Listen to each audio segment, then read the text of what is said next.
Assalamualaikum and good day everyone. I am Sharihan Hadrasul Alep and this is the Group 3. So today I am going to share with you the history and development of badminton since we're going to talk about the badminton game. So let me briefly introduce to you what is badminton or kung saan nga ba siya nagmula. So, saan nga ba nagmula ang badminton? So, everyone has a roots.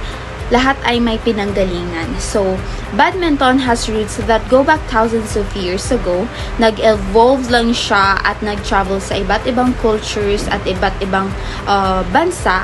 But then, sa England, way back before nung Middle Age, na-enjoy talaga ng mga bata laruin ang game na tinatawag nilang battledore and shuttlecock. So, wherein gumagamit sila dito ng paddles na tinatawag na battledores para mag-keep yung shuttlecock in the air. So, yun yung tinatawag nila dati sa, what do you call this? Rocket. It was mentioned na it was a fun way daw to play and improve their hand-eye coordination since focus sila doon sa shuttlecock, avoiding it to touch the ground. So, di ba pag naglalaro tayo ng badminton, we use the rocket to play with the shuttlecock.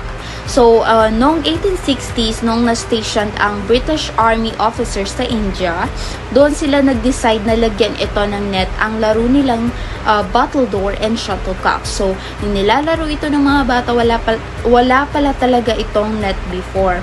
So, it was the game made it more challenging and strategic nung nalagyan na siya ng net.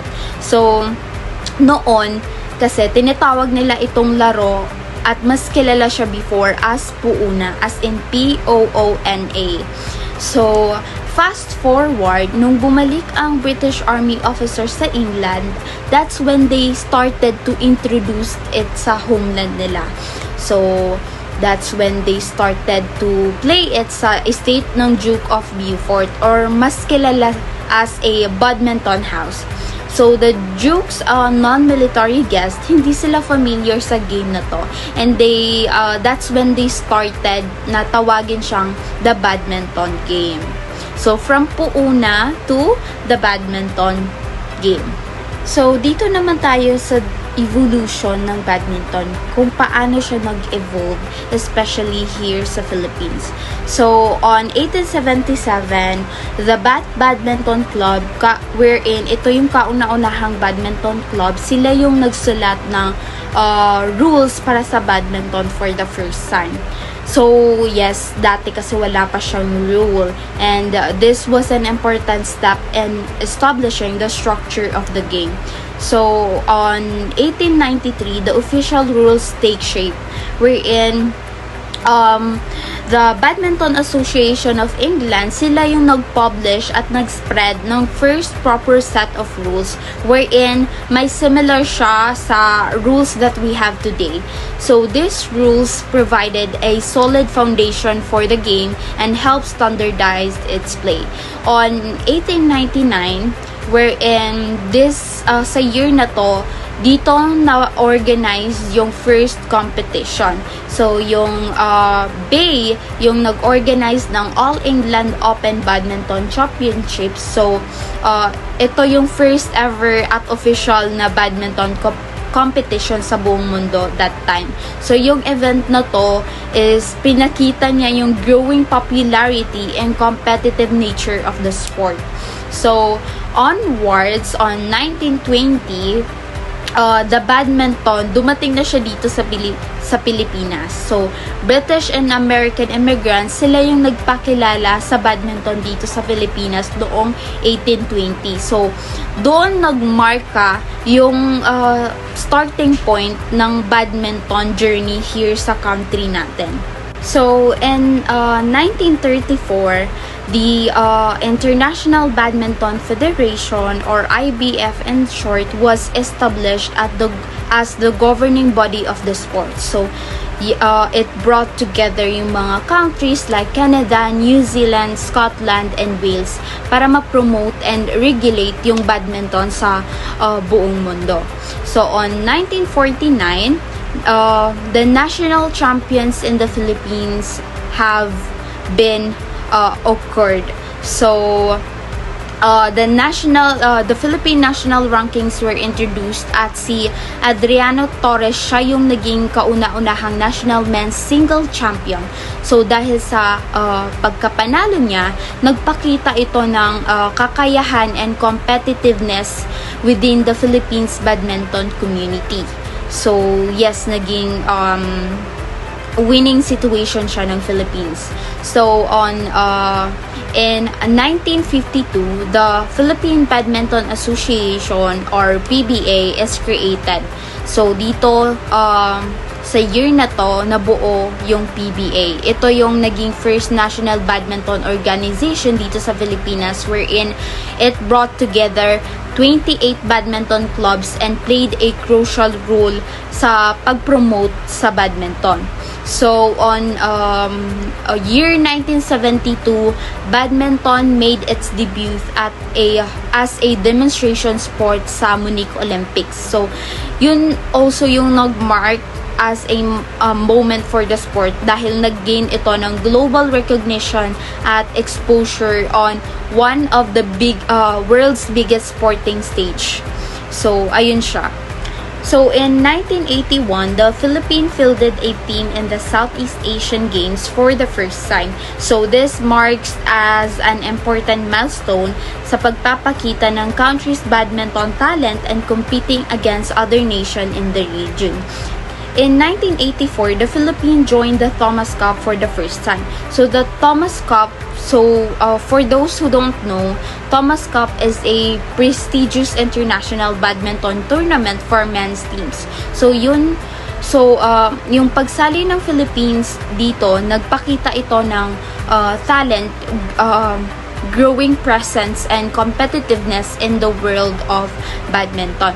So on 1992, badminton was elevated to an Olympic medal sport at the Barcelona Olympics. So yung recognition na to, it brought together yung global attention to the sport and naging way ito ng mga athletes to compete for Olympic glory. So after 4 years, noong 1996, si Wina Lim ay naging kauna-unahang Filipino badminton player na nag-qualify at participate in the Atlanta Olympics. So, yung participation niya, nagpakita ito ng talento and dedication of Filipino badminton athletes on the international stage. So, hindi lang ito basta-basta panalo lang, because it is a international stage. It means buong mundo na yung nakakakita.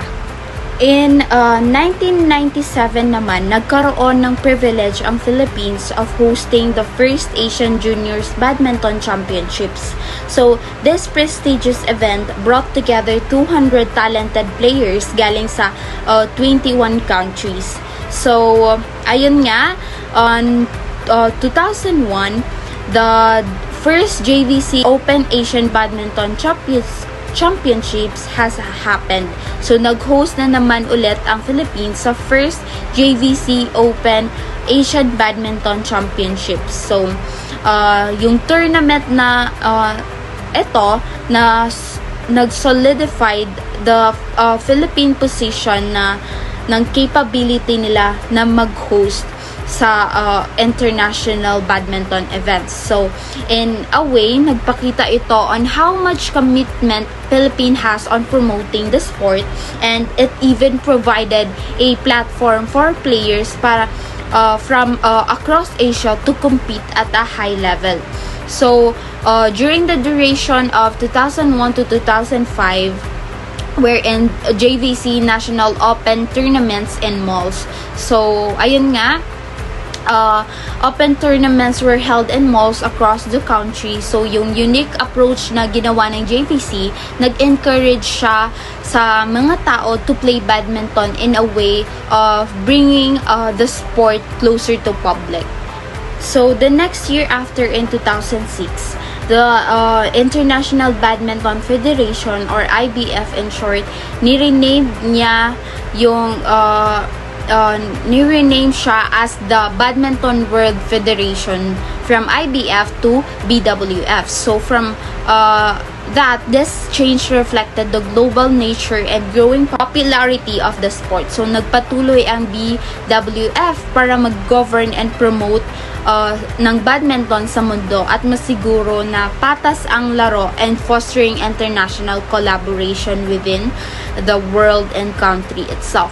So in the same year, nag-initiate ang Philippine Badminton Open for BWF sanctioned tournament. So this event brought together top players from around the world.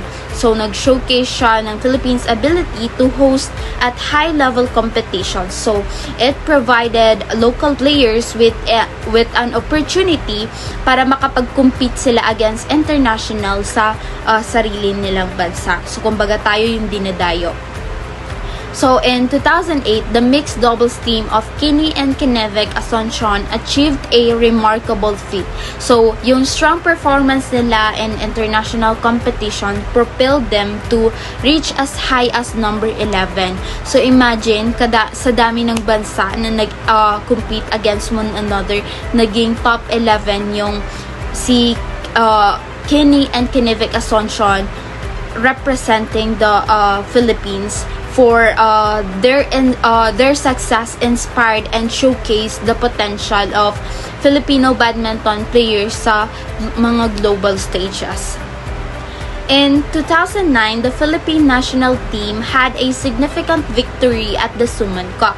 So yung outstanding performance nila, ito yung nag-demonstrate ng dedication and talent and how they earn the recognition and respect from the badminton community. So on the year 2012, the Philippine Badminton Association made a significant move by signing a 2-year deal with Indonesian badminton legend Rixie Mainiki as a coaching director. So, si Mainiki, dinala niya yung expertise niya and experience niya to help develop and nurture yung Philippine badminton athletes to give in yung talent nila. So, the evolution of badminton has ended doon sa year 2012. So, the next topic will be further discussed by my co-reporters. Hello, good day to each and everyone. I am Jasmine Ara, the second reporter of this group, and my discussion is under the facilities and equipment in playing badminton. So, to begin with court, I know all of us here are familiar with the word court and how or what it looks like, diba? Given the different sports and court structures that we are familiar with, like basketball court, volleyball court, and many other. Okay, so sa badminton court, it is rectangular with clearly marked white lines dividing it into different sections. And these different lines define and limit where to serve, where to receive, and up to where the shuttlecock may drop for a shot to be considered good. So, ganito ang itsura ng badminton court. As you can see, those lines were painted white. And although merong outdoor badminton courts, typically or generally mas nagagamit or ginagamit ang indoor badminton court, especially kapag competition or tournaments. Why? Outdoor courts kasi diba is exposed with different or environmental factors like sunlight, rain, wind, humidity na maaaring makapekto sa laro or visibility and comfort ng players. So, kapag indoor, may iwasan yung mga ganong case. On each double's sideline is a post which holds the net firm across the center of the court. The net is made of dark but clearly meshed with a white tape that runs across its top. It measures 5 feet from the ground at the center and 5 feet and 1 inch from the ground at the posts. Moving on to the overall court dimensions, the badminton court measures 44 feet long and 20 feet wide. The lines along these measurements are the sidelines for doubles and the back boundary line of the court, or basically the outermost line of the court. Next is the short service line. So the short service line is the line 6.5 feet from the line that may be made by the net if the court is seen from a bird's eye view. So, short serve or low serve ang ginagamit if the player is aiming for the short service line in the hopes na para ma-prevent yung sa kabilang side or yung opponent from making an offensive shot. The center line. So the center line, 10 feet from the sideline for doubles, is the line that runs from the short service line to the back boundary line. So basically, this line separates the two service boxes, which is itong left service court and the right service court. The sideline for singles. So the sideline for singles is marked 1 foot or 4.5 inches from the edge of the sideline for doubles. So this marks the outer boundary of the playing area for a singles match. Yung mga players in a singles match, they aim to keep the shuttlecock within the sidelines while trying to outsmart their opponent. Kasi once na nagland yung tira nila outside the sideline, magiging score yun ng kalaban. So sideline for doubles naman, the outermost line at the side marks the sideline for doubles. This also marks the outer boundary of the playing area but for a doubles match naman. So sa double match, both players on a team must work together to cover the entire court and strategize their shots. Similarly, magiging score ng opponent kapag yung tira nila is lumagpas sa sideline for doubles. So ayan, ang purpose ng both sidelines is to define the boundaries of the playing area if in or out yung shuttlecock sa bawat tira ng players. And nakadepende lang yung importance or significance ng both line, whether it's a single or double match. So back boundary line and long service line for singles. The outermost line at the end of the court functions as the back boundary line for singles and doubles, and long service line for singles. So sa back boundary line, this limits playing area for both singles and doubles match. In singles match, itong back boundary line determines the depth or distance ng court, and this provide the players with a reference para matansya nila kung saan maglaland yung tira nila and movement nila sa court. Long service line for singles. This marks the distance from the net where the shuttlecock must be struck during a serve. So kapag lumagpas ang serve sa long service line or hindi umabot sa service court ang kalaban, is magiging score ng opponent. And lastly, long service line for doubles. The long service line for doubles is marked 2 feet and 4.5 inches inside the back boundary line. So similarly, this marks the distance from the net where the shuttlecock must be struck during a serve in doubles matches. So, ang difference lang naman sa placement ng long service line is para malaman yung distance in the playing areas and serving distances na required para sa singles and doubles matches for a fair and consistent gameplay in each format. And that's it for my part. Thank you so much for paying attention. So, good day everyone. So, my name is Fatima Mukamat Aro. So, continuation lang to ng topic ng Group 3. So, dumako tayo sa shuttlecock. So, ano nga ba yung shuttlecock? Ang shuttlecock ay isang maliit na bagay na ginagamit para paluin gamit ang racket sa loob ng court. Ito ay binubuo ng isang maliit na bola sa dulos na mayroong balahibong pen na sumasagot sa paglipad nito. Ang istruktura ng shuttlecock ay nagbibigay daan sa paglipad ng maayos na hangin. So mayroong 16 feeders ang shuttlecock na nagkukonekta sa rounded leader covered court base. So pare-parehas ang length ng feeders na ito kung saan 64mm and 70mm. So the feeder tips form a diameter of 58mm to 68mm. At nagtitimbang lang ito ng 5 grams. So ang racket naman sa badminton na ginagamit upang pamalo sa shuttlecock sa loob ng court, ito ay binubuo ng isang frame na karaniwang gawa sa mga materialis tulad ng graphite, carbon, fiber, aluminum o steel. At may mga strings na tumatama sa shuttlecocks. So ang racket frame ay cannot be longer than 27.2 inches and the width of the head should be 9.2 inches or less. The string area may not be more than 11.2 inches long and 8.8 inches wide.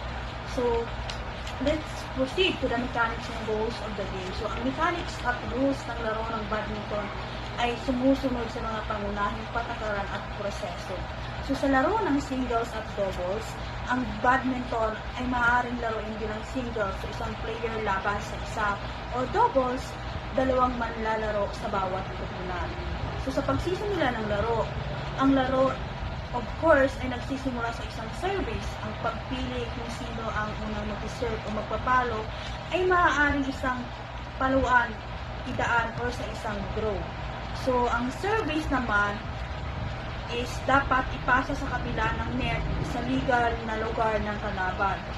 Ang manlalaro ay dapat manatiling nakaluhod sa lupa habang nag-serve. So, sa doubles naman, ang service ay dapat sa kalaban sa harap. Sa paggalaw sa court, ang mga manlalaro ay dapat manatiling sa kanyang designated area sa court habang ang laro ay nangyayari rather. So hindi sila dapat lumabas sa kanilang teritoryo maliban kung magpapalit ng pagitan. So sa pagtama sa shuttlecocks, ang shuttlecocks ay dapat tamaan ng bracket na hindi hahampas sa lupa. Ito ay dapat ipasa sa kabila ng net at sa loob ng court na kalaban. Pagdating naman sa puntos, ang palms ay maraming or maaaring makakuha kapag hindi nakayanan ng kalaban na itapon ng shuttlecock sa loob ng court. Kung lumabas ito sa court o kung nagkamali sa pagsunod ng mga patakaran ng paglalaro. So sa pagtatapos ng paglalaro sa badminton, ang laro ay matatapos kapag ang isang koponan ay nakakuha ng predetermined na bilang puntos o sets depende sa formato ng laro. So kadalasan ito ay best of 3 sets.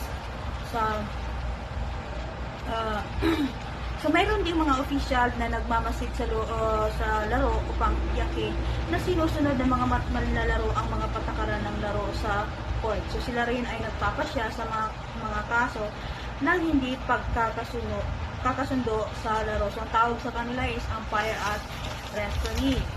So dumako naman tayo sa scoring system. So scoring system, each game is played up to 21 points. So sa laro ng badminton, may dalawang pangunahing sistema ng puntos na karaniwang ginagamit. So ang una is yung service scoring system. So sa service scoring system, maaari lamang manalo ng puntos ang manlalaro o kupunang nag-serve kapag ang server ay nanalo sa rally. Makakakuha sila ng puntos at mag-serve ulit. So kapag natalo ang server, mababawi ang service at mag-serve din server ang kalaban.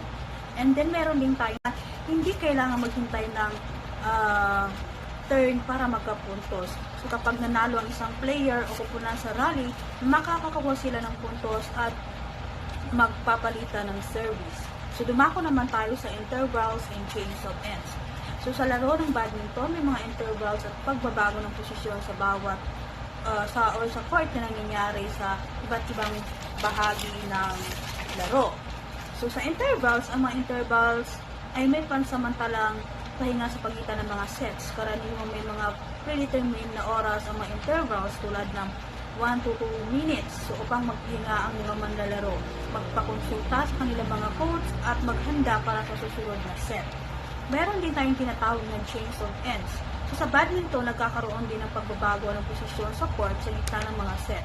Ang mga manlalaro ay magpapalit ng posisyon sa dulo ng court sa gitna ng isang set. Dumako naman tayo sa faults. So service is illegal kapag ang player ay pumalo sa shuttlecock sa itaas ng baywang. Ito ay tinuturing na illegal hit.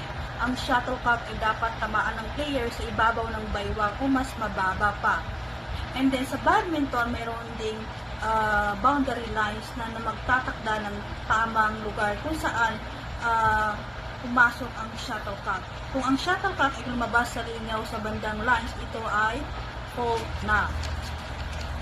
So, sa badminton, may mga patakaran sa tamang paraan ng pagsiserve. Kapag ang player nag-serve, dapat mas mataas na ang ulo ng racket. Kaya, kaysa sa kanyang sa kamay ng nag-serve.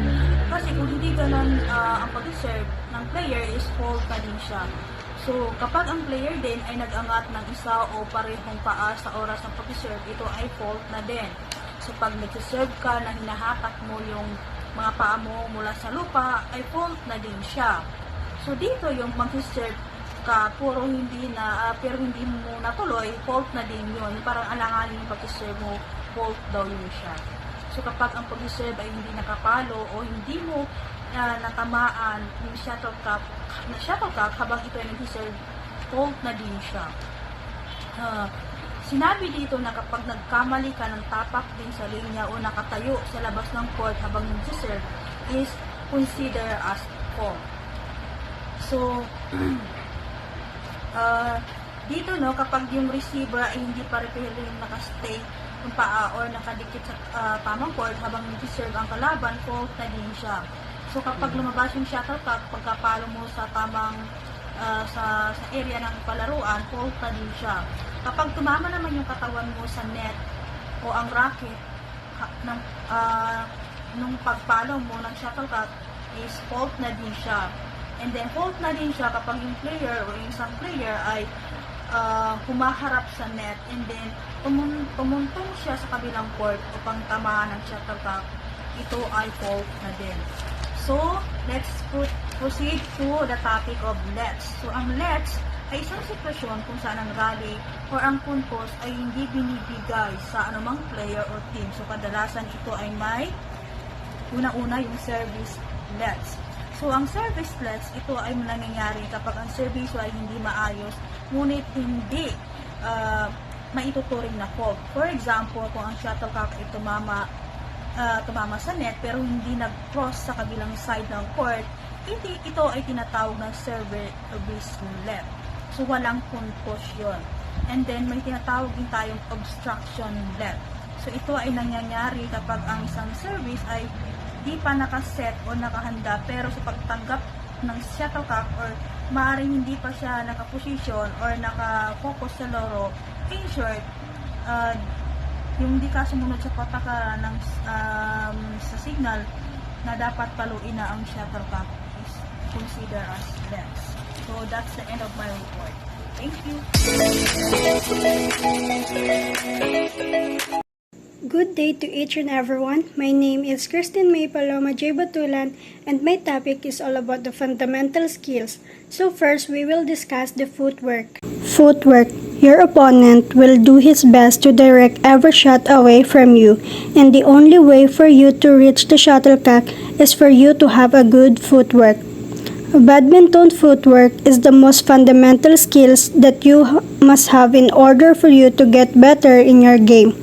Good footwork is simply having the ability to contact the shuttle early with stability. Almost always, your racket hand and racket foot should go together as you execute the shot.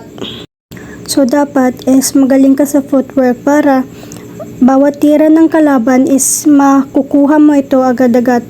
Dahil pag meron kang footwork is meron kang alertness na mahabol yung tira ng iyong kalaban. And also meron kang balance sa iyong paa at katawan. Bend your knees a little with your feet shoulder width apart. Position your racket up in front of you as you put your weight on the balls of your feet. You should be in this ready position in the center of the mid area. If the shuttlecock is directed to your front court, execute the V front by taking a small step, first followed by a lunge with your racket leg to reach the shuttlecock. So the timing of shot will be improved if you land with the racket leg simultaneously with the shot. If the shuttlecock is directed to your mid-court, execute the defense side by extending your racket leg to reach the shuttlecock that is hit towards your racket side. Extend your racket leg and rotate your hips and shoulders to reach shuttlecock that is hit towards your non-racket side, making a backhand stroke, especially for those shots that are considerable far. If the shuttlecock is directed to your back court, execute the V back by rotating your hips and shoulders and move backward far enough so that you stay behind the falling shuttlecock. This way, you will have more options with your shots.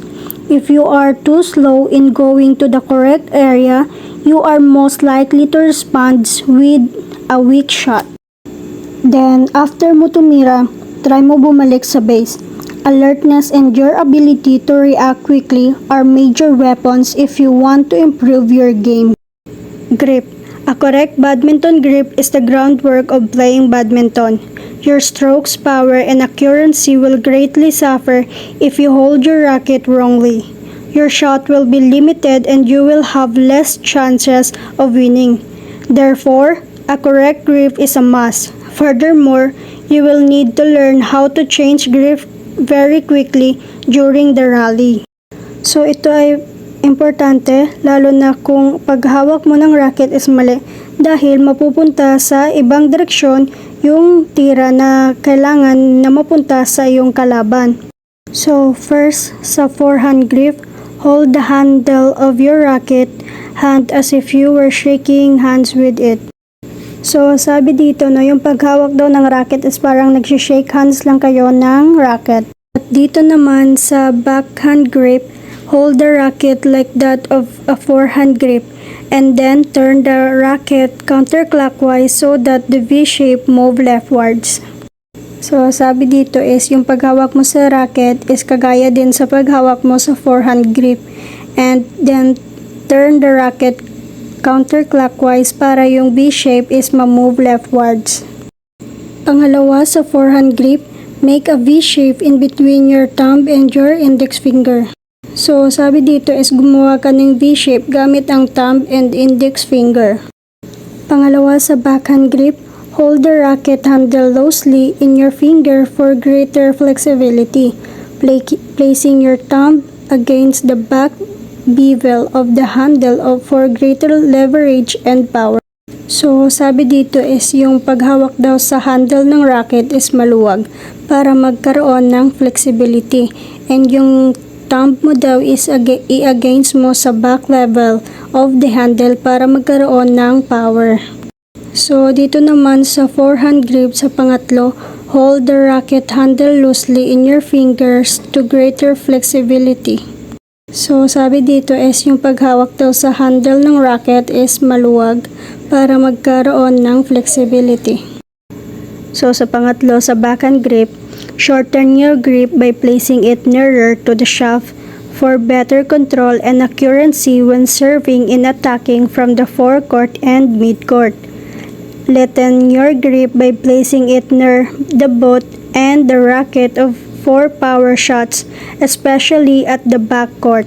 So, sabi dito kapag nagsiserve at umaatake mula sa forecourt at midcourt, ay kailangan paikliin ang paghawak ng grip ng mas malapit sa shaft. Pag backcourt naman is pahabain ang pagkahawak sa pamamagitan ng paglalagay nito malapit sa boot ng racket. So, dito sa pang-apat sa forehand grip, shorten your grip by placing it nearer to the shaft for better control and accuracy when serving and attacking from the forecourt and midcourt. Lengthen your grip by placing it near the end of the handle racket for power shots, especially at the backcourt. So, sabi dito, pag forecourt and midcourt ka titira, paikliin ang iyong grip na mas malapit sa shaft. Pag sa backcourt naman, dapat pahabain ang iyong paghawak nito malapit sa dulo ng handle racket para sa mga power shot. So, sa pang-apat sa backhand grip, use this grip to hit shots that are on the non-racket side of your body. So, dito, gamitin ang grip na ito para matamaan ang mga shot na nasa non-racket side ng iyong katawan. So, dito sa panghuli sa forehand grip, use this grip to hit shots that are on the racket side of your body and around the head shots. So, sabi dito, gamitin ang grip upang matamaan ang mga shot na nasa racket side ng iyong katawan at around the head shot. Good day, my name is Narcian Disamburon. I will be discussing the different type of serve. But first, what is serve? Serve is the action of hitting the shuttlecock to start the rally. So ginagamit ang serve para masimulan ang laro. Ang server ay tatayo sa designated area niya, tsaka niya hahampasin ang shuttlecock patungo sa net papunta sa court ng kalaban. The serve must be hit below the server's waist at ang shuttlecock ay dapat tumaan sa ibabaw ng net at bumagsak sa loob ng court ng kalaban. There are 4 types of serve: high serve, low serve, flick serve, and drive serve. First, high serve. Ang high serve is kadalasan ginagamit ito sa single and double matches. When executing high serve, ang server ay kailangan niyang hampasin ang shuttlecock ng pataas sa ibabaw ng net, patungo sa likod ng boundary line ng kalaban. There are 2 types of high serve. High single serve. Ginagamit ito sa mga laban ng single matches. Ang aim nito ay para tamaan ng shuttlecock ng mataas and deep into the opponent's backcourt para mapilitan sila na lumipat patras and tamaan ito pabalik from a less advantageous position. This serve is executed with an underhand motion, ensuring the shuttlecock arcs high over the net and lands close to the back boundary line of the court. High double serve. Similar to the high single serve, ang high double serve is ginagamit sa double matches. The objective is the same, to send the shuttlecock high and deep into the opponent's court. However, sa doubles, ang aim nito ay papunta sa area sa pagitan ng dalawang kalaban or patungo sa back boundary line. Ang aim nito ay para mapaghiwalay ang kalaban or push them back, creating opportunities for the serving side to attack. Low serve. When executing this serve, ang server ay kailangan niyang hampasin ng shuttlecock na mababa sa net at malapit sa linya ng kalaban.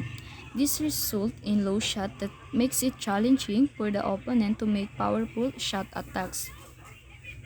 Kailangan ng perfect timing at elevation to avoid errors such as hitting the net or going out of bounds. Dito, malilimitahan ang opportunities na maibalik ito ng kalaban ng malakas na atake. Next is flick serve.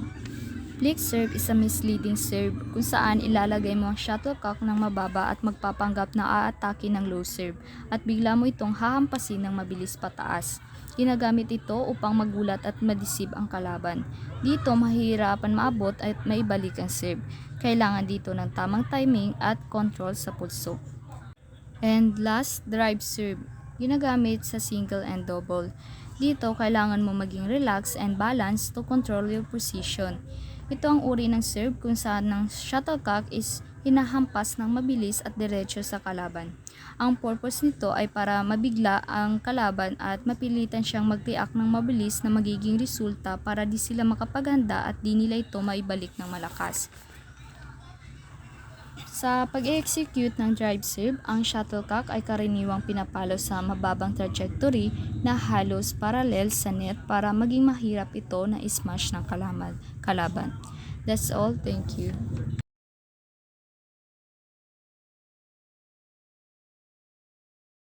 Assalamualaikum and good day everyone.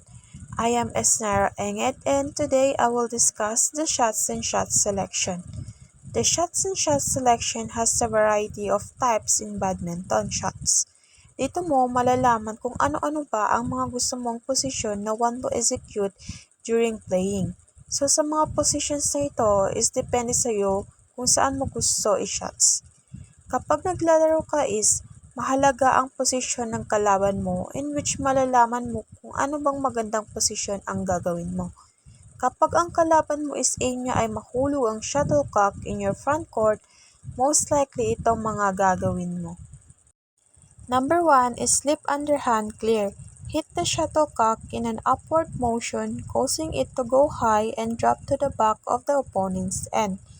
So, dito, ang posisyon na ito is i-receive mo yung shuttlecock na nisend sa'yo ni opponent mo, which is i-receive mo siya in an upward motion na magkukos ang pagtaas ng shuttlecock papunta sa likod ng opponent mo or ng kalaban mo. Number 2 is the net kill. Hit the shuttlecock forcibly at the net area, forcing it to drive down toss to the opponent's end. So, sa net kill naman, kailangan ni player dito ng force kung saan i-receive niya yung shuttlecock sa tabi ng net in which mahuhulog siya sa front ni opponent. Pangatlo naman ay ang net shot. gently push the shuttlecock at the net area, causing it to drop immediately after crossing the net at the opponent's front court. So, dito naman is smooth lang yung pagkakapalo mo sa shuttlecock papunta sa net area and magkukos ng pag-drop immediately mismo sa front court ni opponent. So, kapag naman ang directed shots ni opponent mo is papuntang mid-court mo, most likely ito yung mga positions na maaari mong gawin. Number 1, drive. Hit the shuttlecock at net height, causing it to travel flat and with sufficient pace into the opponent's mid-count to backcourt area. Sa drive is papaluin mo yung shuttlecock kapantay sa net in which magta-travel yung shuttlecock ng flat papuntang midcourt to backcourt ni opponent. Number 2, lift. Hit the shuttlecock in an upward motion, causing it to go high and drop into the opponent's backcourt. Sa lift is papaluin mo yung shuttlecock pa-upward in which magkukusya ng pagtaas ng shuttlecock at papunta sa likod ni opponent. Number 3, push. Hit the shuttlecock softly to moderate pace into the opponent's front court to mid-court area. Sa push position naman is gently mo lang nga papaluin ang shuttlecock into the opponent's front court to backcourt area. Number 4, smash. Forcefully hit the shuttlecock with an overhead stroke, forcing it towards the opponent's end to finish the rally. So sa smash naman is you are going to use force sa pagkapalo sa shuttlecock with an overhead stroke papuntang opponents kung saan ang palo na ito is aiming na i-end yung game. So, ang overhead shots is madalas na ginagawa ng mga players sa backcourt. Dito naman ay kung ang aim ni opponent is mapunta yung shuttlecock sa backcourt mo, most likely ito ang pwedeng gawing mga positions. Number 1, clear and lob. Hit the shuttlecock high into the opponent's backcourt.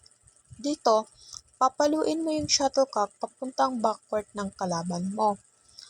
Number 2, drop shot.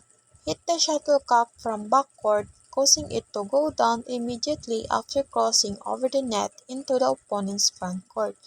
So, sa drop shot, papaluin mo yung shuttlecock papuntang net na magkukos ng pagbaba agad ng shuttlecock na galing kay opponent and papuntang front court ng kalaban. Number 3, smash.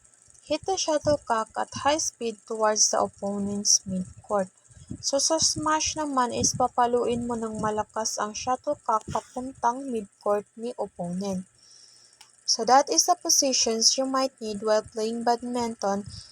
Now, we are in badminton strategies. Sa badminton, hindi mo matutunan ang salitang strategies kung sa sarili mo lang din gagawin. Most likely, kailangan mong gawin is oobserbahan mo yung kalaban mo in which makakagawa ka ng mga taktika or strategies na maaari mong gawin. Ang paggamit ng strategies sa paglalaro ng badminton ay malaki ng chance na manalo ka. Hindi lang din sa badminton, maaari din sa ibang mga sports. Kung ang aim mo lang ay manalo without strategies or game plan is hindi ka talaga mananalo. Isa sa mga halimbawa ng mga strategies is you're gonna try na mag-serve or shot ng shuttlecock sa kalaban mo and effective na itong attack para gamitin. Most likely, ang mga baguhan ng mga players is they cannot wait na bumuo ng game plan kasi ang aim lang nila is to shot and win. Hindi ka wait ng opportunity kung saan mas maobserbahan nila yung kalaban nila and makakagawa ng plan or strategy. Number 1, strategies in single, kung saan ikaw lamang at wala kang kasama. Most likely, ganito mga strategiya na maaari mong gawin kapag ikaw ay single player. Ang pagsiserve ng mataas papuntang backcourt ni opponent mo is ito yung madalas na gamitin ng mga single player. Ang strategy na ito is mapo-force mo yung kalaban mo na mag-iba ng position in which ma-open niya yung front court niya, which is mabibigyan ka ng opportunity na umatake. Madalas ang mga players is itong strategy ang ginagamit kasi alam din nila magagaling rin ang mga kalaban. Kung maaari namang mangyari ito sa'yo, you can be in defensive position kung mag-serve ka ng mataas, pero depende pa rin ito sa posisyon na gagawin ng kalaban mo.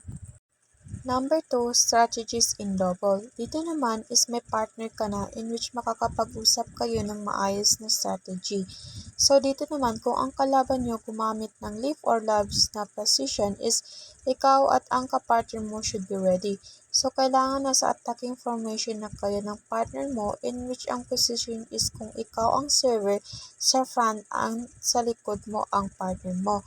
Mag-serve ka ng mababa in which mag-iisip ang opponent mo kung anong posisyon gagawin niya and ang mag-iisip kung paano niya ma-receive ang shots mo. If the position reverse ng partner mo, kailangan nasa defensive mode na kayo ng kapartner mo, like side by side kayo. Kapag gagamitin mo ang flick serve para hindi pumunta ang kalaban mo sa net, kailangan nasa defensive mode na kayo. So that's all about my SM topic. Thank you.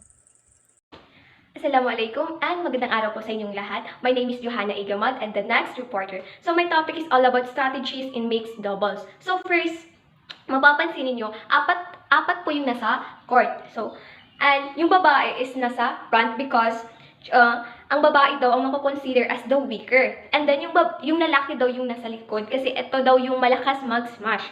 And then, the female should stay in front, creating a front and back formation. The mate hits hard, yun na nga, mas malakas daw yung lalaki magpalo. And then, the male hits hard smash at the back, forcing a weak return from the opponent so that the female can attack at the net.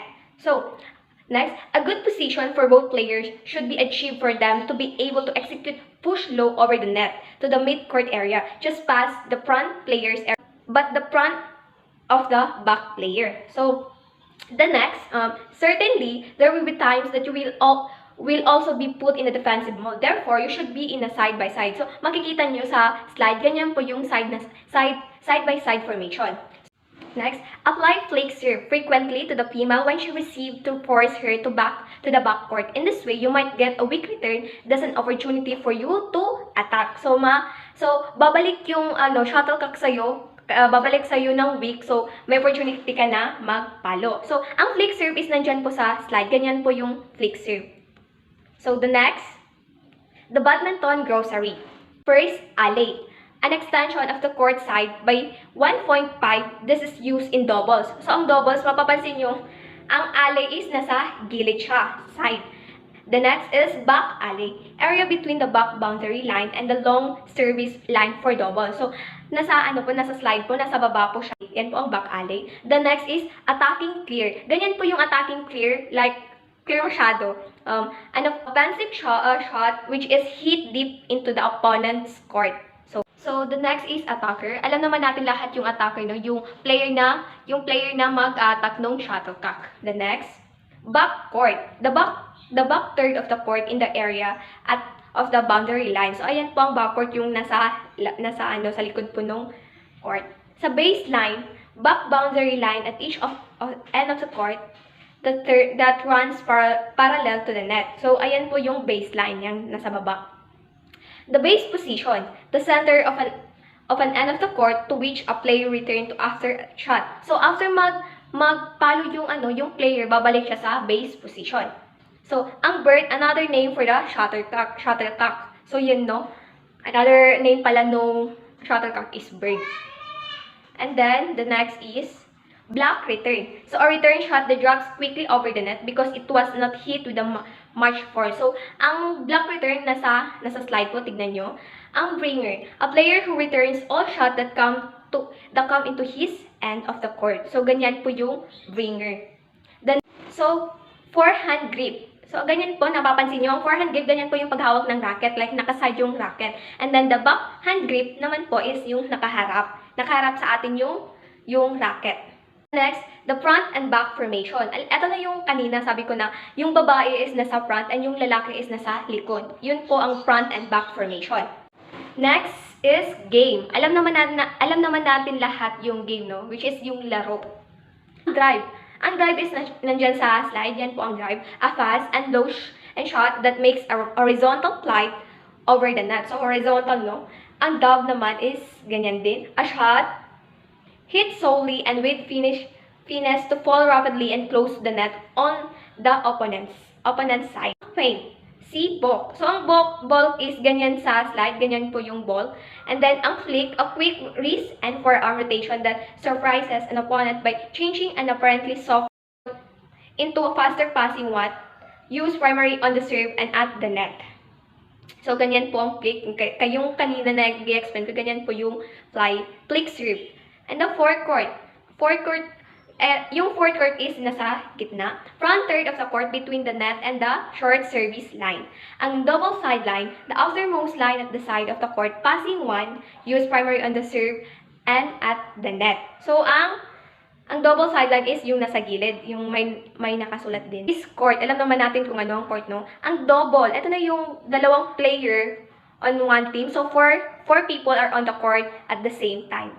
So, ang carry, an illegal tactic also called a sling or throw, in which the shuttle is caught and held on the racket and then slung during the execution of a stroke. So, illegal tactic do yung carry, like, yung shuttlecock is na punta sa racket, di ba? Racket, and then slung during the execution of a stroke.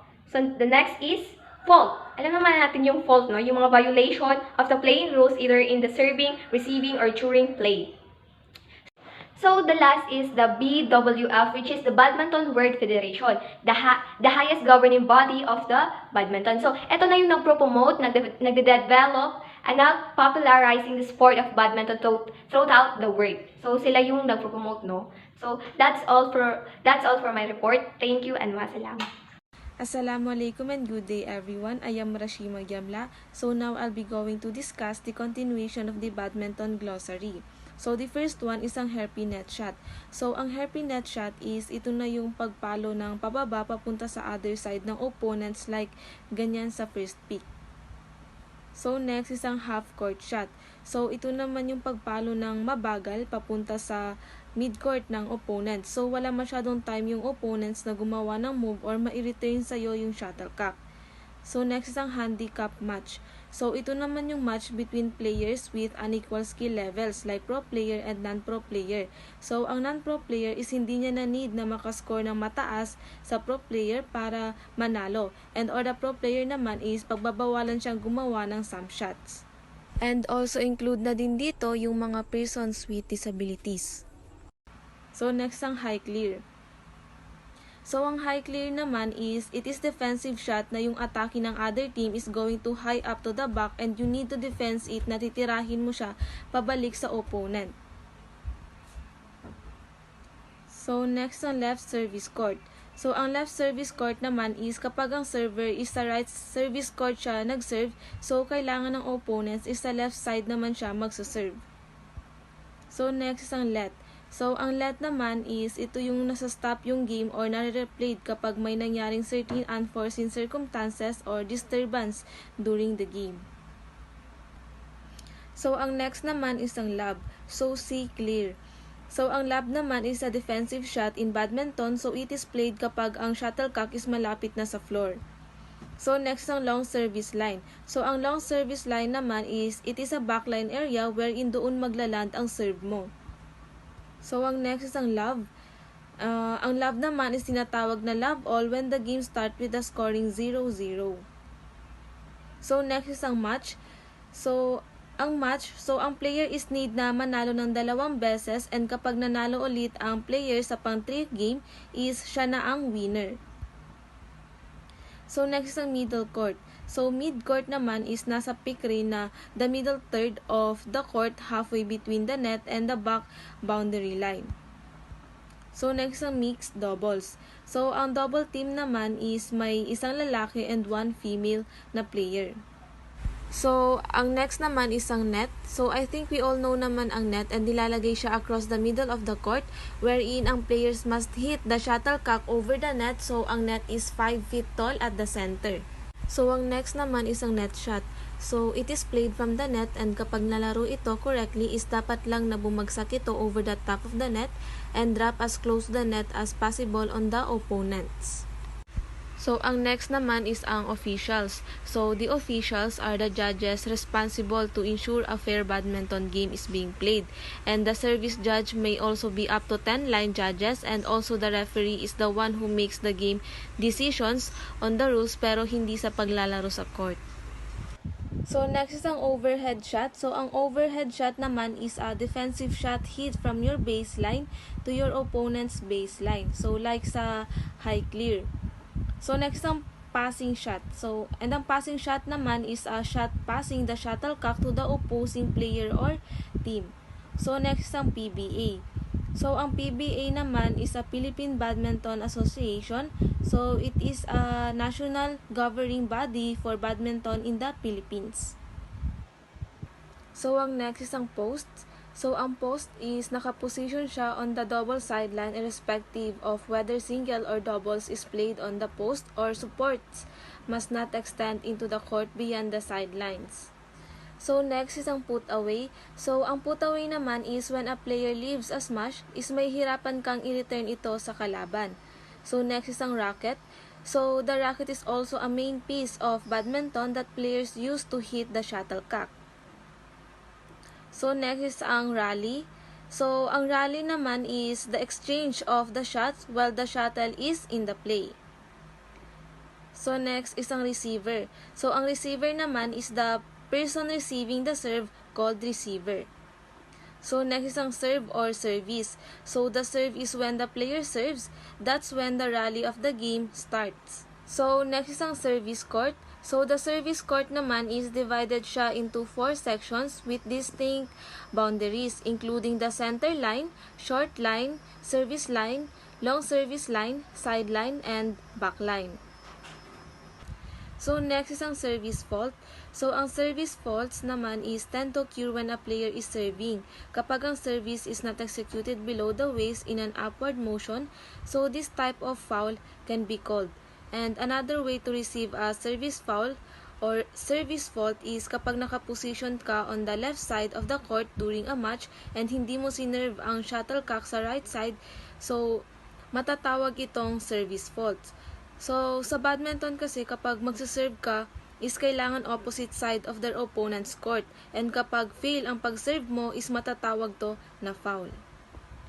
So, next ang short service line. Sa short service line naman is need ng player na kapag magsaserve is need niyang ma-reach ang 6.5 feet from the net para makonsider ditong legal service. So, next ang shuttlecock. So, ang shuttlecock naman is another main piece of badminton. Next ang sidelines. So, sidelines is, ito na yung mga lines sa side ng court. Next ang slice. So, ang slice badminton naman is, nag-work siya by cutting the shuttle through the air rather than hitting it straight on.